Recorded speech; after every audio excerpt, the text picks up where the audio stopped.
Hello students, कैसे हैं आप सब। आज मैं mid term examination class 10th mathematics standard का पेपर आपका शेयर कर रही हूँ।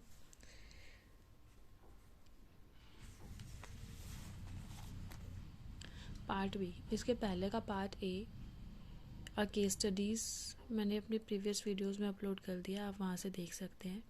उसका लिंक मुझे डिस्क्रिप्शन बॉक्स में भी डाल दिया, आप डायरेक्टली वहाँ से भी उसको लिंक क्लिक करके देख सकते हैं।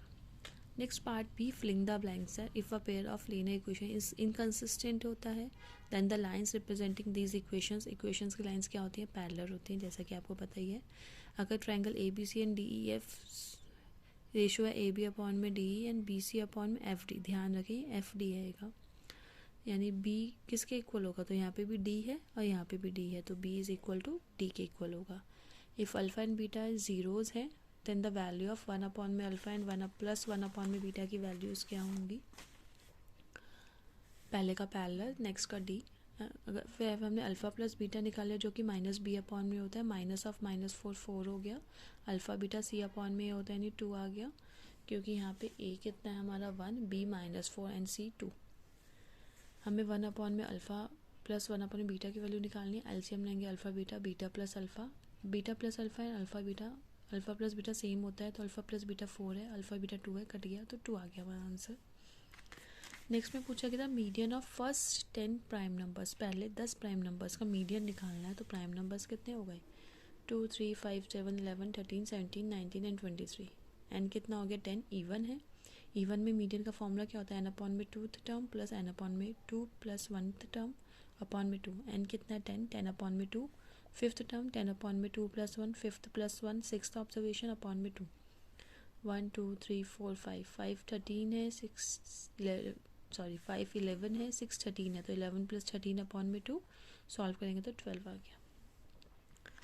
नेक्स्ट में पूछा गया difference between the upper limit and lower limit of a class. अगर दोनों का माइनस करते हैं तो उसको क्या कहा जाता है, उसको क्लास साइज कहा जाता है। इस छोटी छोटी चीज़ों का ध्यान रखें, ये 1 मार्क्स में MCQs में या फिर ट्रू फॉल्स में या फिर फिलिंग द ब्लैंक्स के फॉर्म में आया हुआ है। Next, if the mean and median of some numbers are 8.9 and 9, यानी मीन कितना है 8.9, मीडियन कितना है 9, तो मॉड कितना होगा, तो मॉड का एम्पेरिकल फॉर्मूला होता है 3 मीडियन माइनस 2 मीन एक्स बार, यानी मीन कितना है 8.9, मीडियन कितना दे रखा है हमें 9, तो मॉड हम वैल्यूज़ पुट कर लेंगे, मीडियन की जगह 9 एंड मीन की जगह 8.9, 9 3 27, 8.9 को 2 से मल्टीप्लाई करेंगे 17.8, इस तरीके से माइनस करेंगे, बहुत बच्चे गलत माइनस करते हैं, तो 27.0 आएगा 17.8, 10 में से 8 गया 2, ये 7 हट जाता है, ये कट के 6 आ जाता है, यहाँ पे 10 आ गया, ये 117, 17 में से 7 गया 9, 9.2 आ गया। नेक्स्ट 22 ट्रू एंड फॉल्स है। If the zeros of quadratic polynomial, अगर दोनों ही पॉजिटिव हैं then A B C same sign के होंगे, ऐसा कोई ज़रूरी नहीं है कि वो सेम साइन के ही होंगे। जैसे सपोज मान लो x की वैल्यू 3 एंड x की वैल्यू 2 निकली है, तो x -3 एंड x -2 होगा। इसको मैं सॉल्व करी तो x² -3x -2x + 6 आएगा, यानी x² -5x + 6, तो हम देख रहे हैं 5 का नेगेटिव साइन आ गया, तो ज़रूरी नहीं है तीनों ही सेम साइंस के होंगे, चाहे वो पॉजिटिव हो चाहे वो नेगेटिव हो, जैसा कि मैंने यहाँ पे दिखलाया, तो इसका ये फॉल्स है। नेक्स्ट में बोला कि the sum of rational and irrational number is always a irrational number. Yes, हमेशा ही वो इरैशनल नंबर होगा, हमने ऐसा क्वेश्चन भी कर रखा है। अगर 3 + √6 है तो हम देखते हैं √6 इरैशनल है, तो इरैशनल के साथ कोई भी हम नंबर ऐड करते हैं, चाहे वो रैशनल हो इरैशनल हो, तो वो भी इरैशनल ही होता है। Yes, it is true.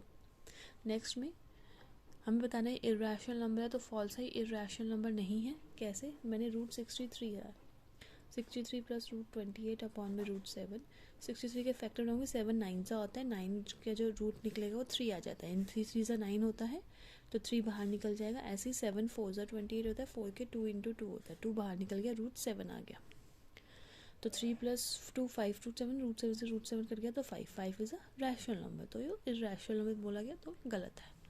Next में बोला गया -4 is a solution of this, -4 इसका सॉल्यूशन है, हम इस पर पुट करके देखते हैं। x की जगह -4, हमारी इक्वेशन क्या है 2x + 3y = 13, x की जगह -4 एंड 7 पुट करना है, तो 2 -4 + 3 × 7 = 13, -8 + 21, 21 में से 8 जाएंगे तो 13, तो येस 13 आ गया, तो yes third one is true. True है।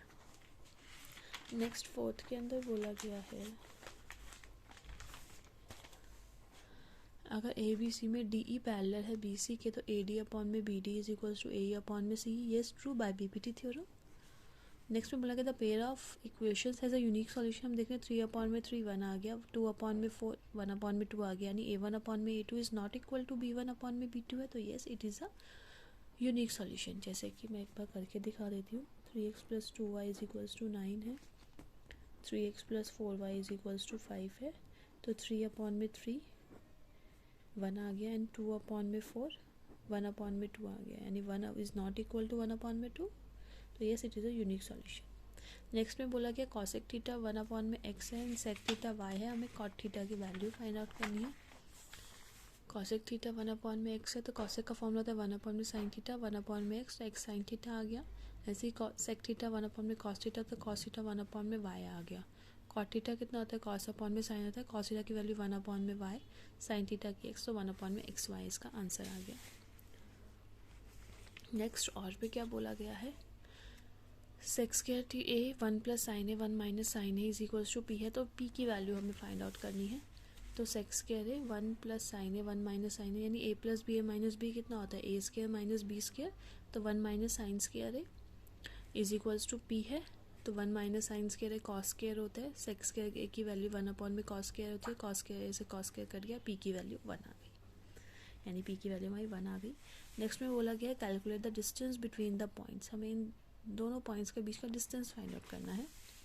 40 सेक्स का थीटा 0 एंड 40 टेंस का थीटा 0। डिस्टेंस का फॉर्मूला होता है रूट में x2 माइनस x1 का whole square plus y2 minus y1 का होल स्क्वायर, यानी 40 ten square theta minus 40 sex का थीटा एंड 0 माइनस 0, इसको तो हम हटा ही देंगे। 40 कॉमन ले लिया, सेक्स का theta minus tan square theta, sec का theta minus tan square theta 1 होता है, तो रूट 40 आ गया। 40 के भी फैक्टर्स बनाऊंगी तो 220 210, यानी 2 बाहर निकल जाएगा, रूट 10 अंदर रहेगा। यूनिट्स ज़रूर लगाए वरना आधा नंबर तो वैसे ही कट जाएगा।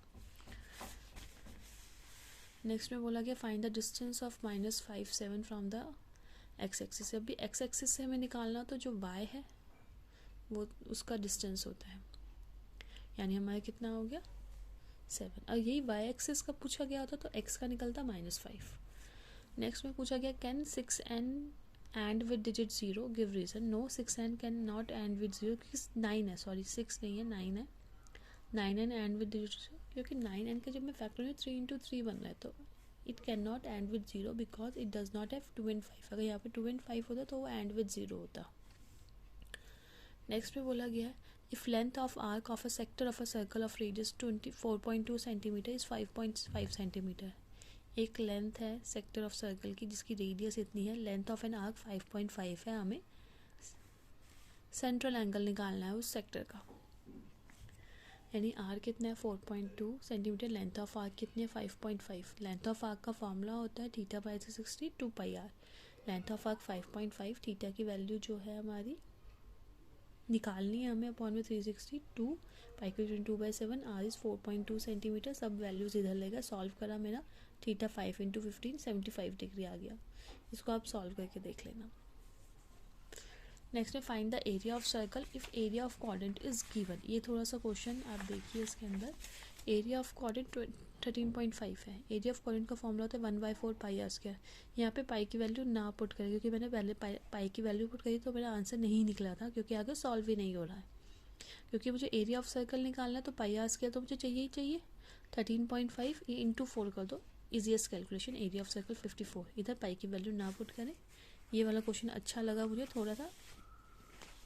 नेक्स्ट के अंदर बोला गया है 3 pen and 4 notebook together cost 110 है एंड 3 पेन 5 नोटबुक की 130 है, तो हमें cost of a pen find out करना है। ये तो बहुत ही इजी क्वेश्चन है। Let the cost of pen x ले लिया, कॉस्ट ऑफ नोटबुक y ले ली, तो इक्वेशन क्या बनी according to question 3x + 4y = 110, 3x + 5y = 130। Sign change करे, कट गया, -y = -20, y कितना आ गया 20। Put the value of y in first equation के अंदर हमने y की वैल्यू पुट कर दिया जी 3x + 4y = 110। y की जगह हमने 20 पुट आउट कर दिया, 24 = 80। 110 में से 80 माइनस करेंगे तो 30 आ गया एंड x इज़ 10। क्योंकि मुझे कॉस्ट ऑफ अ पेन निकालनी है जो कि मैंने एक्स ही पुट करी थी, इसलिए मुझे वाई निकालने की ज़रूरत ही नहीं है, मुझे नोटबुक की कॉस्ट निकालने की ज़रूरत ही नहीं है। तो कॉस्ट ऑफ अ पेन कितना आ गया, 10 रुपीज़ आ गया। नेक्स्ट में पूछा गया है write a linear equation whose geometric representation is parallel to this one lines. आप कोई से भी लिख सकते हैं, पैरेलल है तो 3x minus 5y is equal to 11 दे रखी थी। हमारा पैरेलल में क्या होता है, a1 अपॉन में a2 is equal to b1 upon में b2 is not equal to c1 upon में c2 होता है।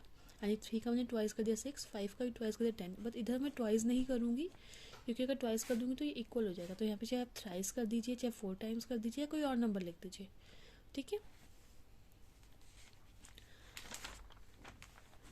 नेक्स्ट 28 के अंदर बोला गया है इन द गिवन फिगर अगर पी क्यू पैरेलल है बी सी के तो ए पी 3 है, पी बी 4 है, ए क्यू 9 है, मुझे ए सी फाइंड आउट करना है। तो P Q is parallel to B C है तो ए पी अपॉन में P B is equals to A Q upon में ए सी होता है, यानी 3 अपॉन में 4 इज इक्वल्स टू 9 अपॉन में क्यू सी। क्यू सी की वैल्यू निकाली 9 इंटू 4 अपॉन में 3, 3 3 ज़ा 9, 3 4 ज़ा 12 हो गया। क्यू सी कितना आ गया, 12 सेंटीमीटर। तो ए सी कितना होता है, ए क्यू प्लस क्यू सी यानी 9 प्लस 12 21 सेंटीमीटर।